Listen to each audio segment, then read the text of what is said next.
You and I are about to take a step into a giant puzzle.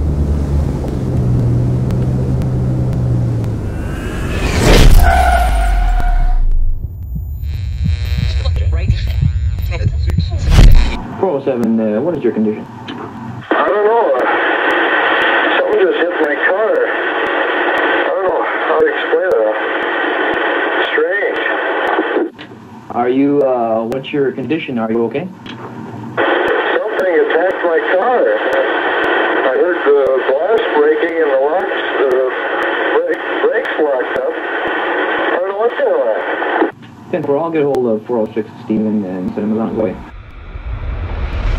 You and I are about to take a step into a giant puzzle. The mystery begins on the barren landscape of Marshall County, Minnesota. On August 27th, 1979, Deputy Val Johnson experiences something incredible. And suddenly the light that had been there suddenly became here, and it struck my vehicle, causing some damage to it. I feel that whatever Val told me about the light and the strange incident was true. I don't doubt Val in any way. Hoax doesn't seem very likely in this case, not only for what all of Johnson's colleagues and friends have indicated about the man, but because of the unusualness of the effects.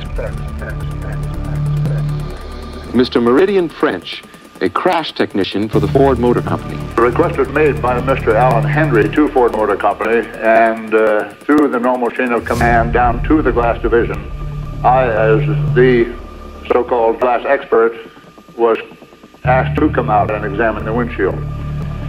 The cracks in this particular windshield are not unusual in themselves, any one of which I could reproduce myself in the laboratory, but as a group, they're unusual.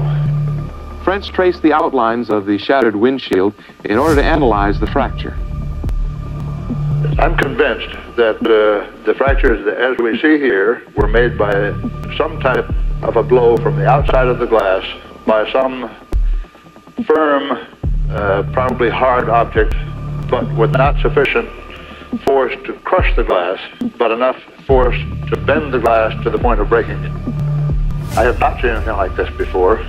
They are extremely unusual. The car itself had busted headlights. The windshield was broke. One of the red lights on top of the roof was broke. The antennas were bent backward, where if an object would have struck them, they should have been bent forward. But they were bent the opposite way, as if some force had bent them. Val Johnson's a very good fellow, and he's a good officer. He has 3 young children and a nice wife, and he's a very reliable person. And my feeling was that whatever happened was strange and unknown, and there was no doubt in my mind that Val was telling what he actually saw. This is Deputy Val Johnson and his wife, Roseanne, everybody.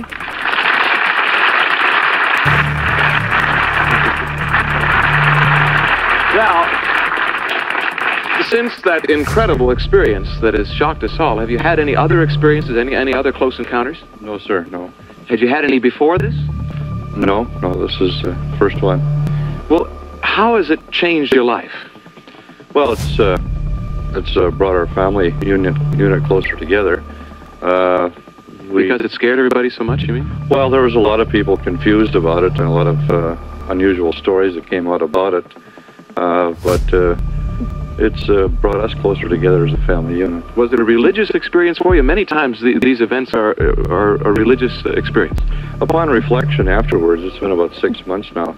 Upon reflection, we've kind of come to the conclusion that perhaps the Creator has made other things that we can't readily see or readily identify, and perhaps this is one of the things we encountered on the road. Certainly a humbling experience. Thank you, Roseanne and Val, for sharing your feelings about your experience with us. Thank you very much. Thank you.